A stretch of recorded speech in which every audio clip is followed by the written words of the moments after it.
What addiction is seen as completely normal by society? Before we start with the first story, please hit a subscribe and ring the notification bell to stay updated with us. Story 1.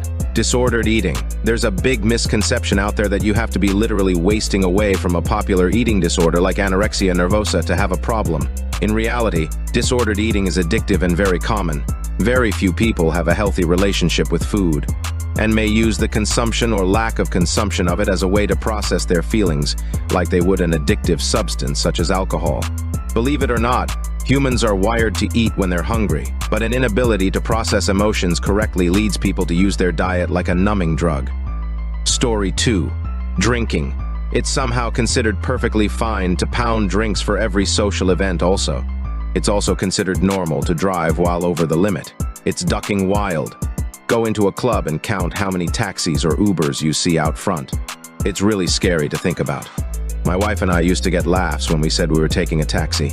Story 3. Caffeine addiction, and I say this as someone who's obsessed with Frappuccinos and Starbucks. You can and do and will function without coffee.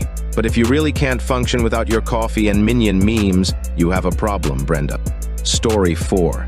Content. We are so addicted to content that we have devalued it. So often, I go to brush my teeth or do some minor chore but need a YouTube video on. We so often watch TV shows barely looking at the screen and have minimal thoughts about them when we're done. How many shows even feel highbrow or deserving of scrutiny now? It's just content. Put it in your head for the 6 minutes you have between chores. Never think about it again. Story 5.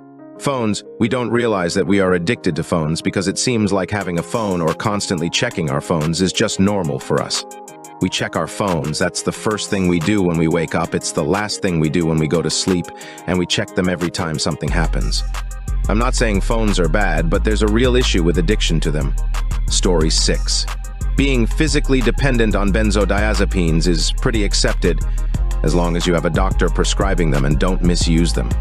That doesn't change the fact that it's made my life a living hell, and it absolutely is the worst withdrawal. Worse than alcohol, heroin, you name it. It can take a year or more to get off this shit. Story 7. Alcohol. If you are not part of the addiction, you are almost always left out and not viewed as a fun person. Internet presence. Try finding a person who doesn't have an Instagram account. Life is peaceful without it, but also lonely as everyone is now online. Hard work and hustle. This is something you must do to be successful, else you won't get anywhere. Story 8. Sugar and caffeine. Donuts and cereal for breakfast. The amount of garbage in a single Starbucks drink I see from the average person is insane too. Then comes the "let people enjoy things" comments. I'm all for that, but when it's objectively bad for the population, you need to really think about it, and we're getting to the point where this excuse is a lazy cop-out. Story 9. Caffeine, sugar, social media, and low-level alcohol. It's so normal to need a coffee first thing in the morning or in the afternoon. You are offered a coffee after a meal in the restaurant. You could easily drink several cups a day and no one would care. Sugar is the same. It's everywhere. Social media, it's clear. Plus alcohol in the beginning. It's offered in restaurants, present baskets, brought to invitations as a thank you. Necessary for relaxing or having a good time or making the party great. Try to meet people and tell them you don't drink alcohol. Prepare for the discussion. Story 10. One addiction that is often normalized by society is addiction to smartphones or technology. In today's digital age, it's common for people to spend significant amounts of time on their smartphones, whether for social media, gaming, or other activities. While smartphone addiction may not carry the same stigma as substance abuse, excessive use can have negative impacts on mental health, productivity, and relationships. Despite these consequences, the pervasive nature of smartphones in modern life often leads to the normalization of this addiction. Story 11. Being a workaholic. Actually, it's worse, because working short hours at several jobs is worse than long hours at one. You get no recognition or compensation, no full-time benefits, and no overtime, but you're still working just as many hours. But employers love it because if one job isn't enough to pay for your cost of living, then people who already have jobs are still competing for new jobs, inflating the supply of labor and driving down wages, while the employers don't have to pay for any benefits or overtime. Story 12. I'm 24 and didn't see an issue with my nightly drinking 7 days a week because I was still able to function as a normal human during the day. I kept telling myself, I'm young, this is normal. And I can't be an alcoholic because I have a job, car, friends, and family. Eventually, people in my life started to catch on and offer me help and support, but I was so in denial that it was a problem. I genuinely didn't see a problem with my behavior, which became reckless, selfish, and downright despicable towards the end. I ended up with no job, no license, far fewer friends than I had before, and a family that were at their wits' end with me. Today marks 62 days since I had my last drink and checked myself into rehab. I've been lucky enough to get a second chance at life, and now that I'm in a sober mindset, it's absolutely crazy how normalized alcohol is in society. I got trapped, but I got out of, which I am extremely grateful for because I know people who can't get out. Story 13. I don't know if it's seen as normal by society, but it's often brushed off or laughed at by younger generations. Gaming addiction. I'm a gamer myself, but gaming addiction is very much a thing. It seems especially an issue with kids whose parents didn't bother to ever monitor their screen time. Kids who get to a point where they will not spend time doing anything else, and it's all they ever think about. And will go absolutely nuclear if their parents try to take their Xbox or PlayStation or Switch or PC away from them when they realize it's an issue too late. It's not just kids, mind you. My relationship with my ex was ruined because he was addicted to a specific video game to the point he literally had nothing else going on in his life, and that's all he'd spend his waking hours doing. He refused to get a job for years because he was so invested in that game. Story 14. Alcohol. It's like people have forgotten it'll kill us. My mom liked tequila before bed.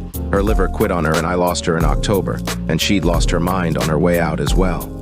My husband caused a DUI death accident, killed a woman who was a mother and wife, handicapped himself so severely that after serving 10 years in prison, he committed suicide last Christmas.